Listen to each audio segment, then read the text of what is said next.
Suzanne Guitté est membre de l'Académie royale des arts du Canada depuis 1975. Elle a été honorée de ce titre. En présence de M. Camille Pouliot, le grand mécène de la pêche en Gaspésie. Elle est née en Gaspésie en 1926 et est décédée en 1981. C'est ici qu'elle a travaillé pendant ces années. Elle est sculpteur et peintre. Cette artiste sculpteur gaspésienne a la fierté d'avoir travaillé toute sa vie à la main avec le marteau et le poinçon, sur la pierre et sur le bois.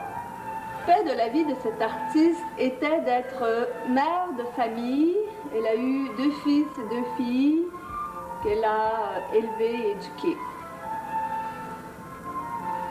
tout en faisant sa carrière de peintre-sculpteur.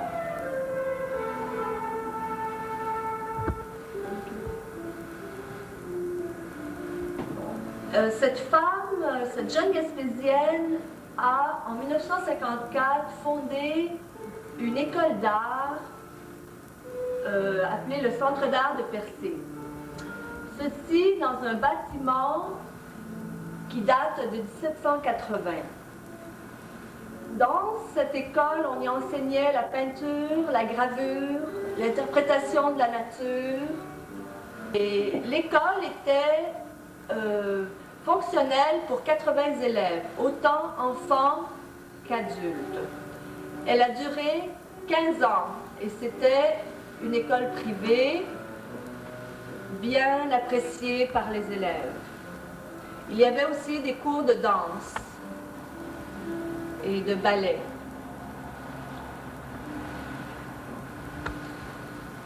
C'était un service pour les enfants des environs.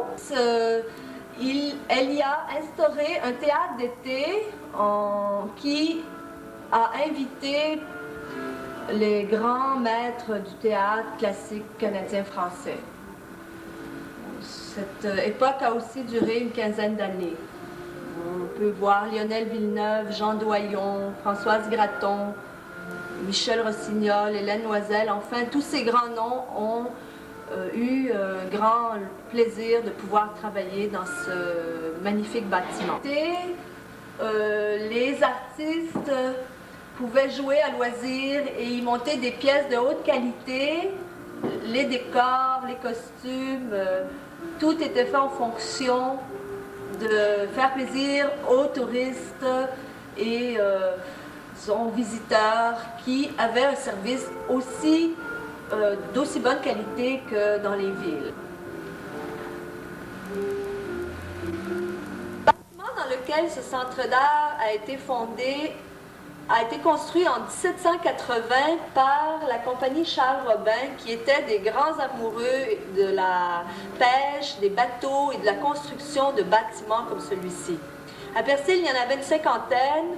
Ils ont été utilisés jusqu'en 1940 et presque tous abandonnés. Celui-ci, en 1952, devait être démoli comme une cinquantaine d'autres, mais il a été récupéré par cette jeune artiste, Suzanne Guitté.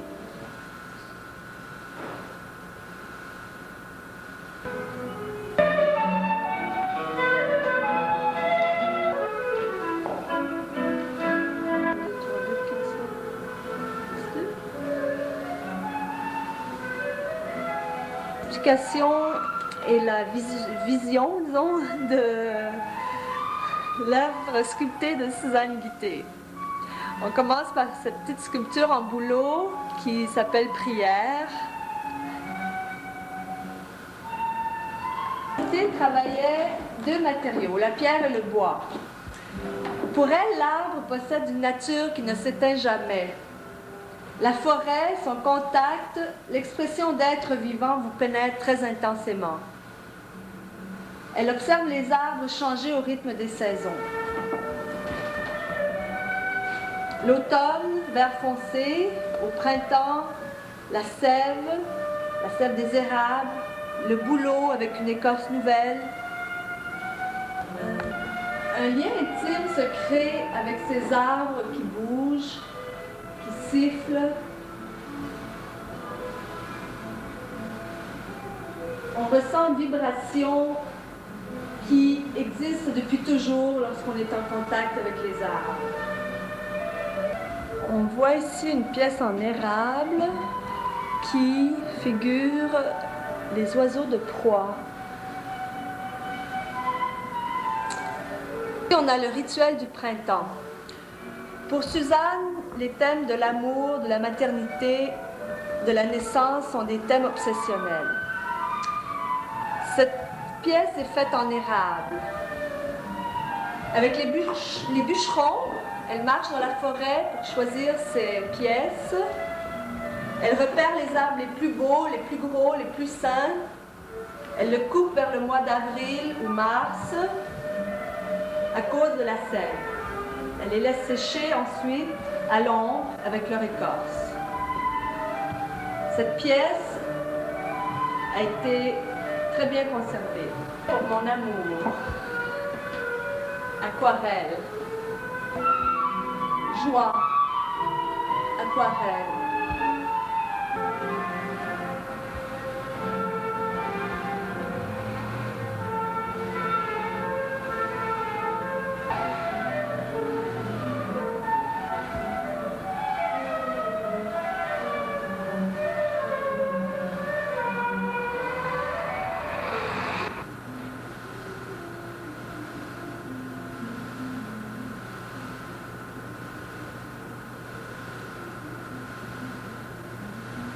Nid de bleu, acrylique sur papier de riz, 1975.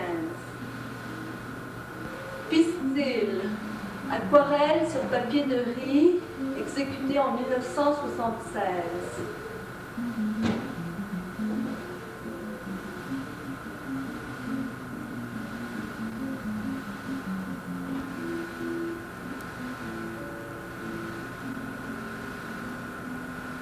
Viens vers moi, jaillissante lumière est une aquarelle exécutée en 1980.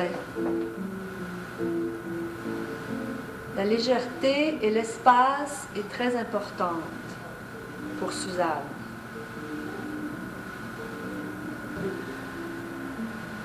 Rose jaune. Suzanne Guitté a toujours peint les fleurs comme une partie intégrale de son œuvre. La moitié de ses journées, elle sculptait et l'autre moitié, elle peignait la légèreté des fleurs. Délicate transparence, aquarelle.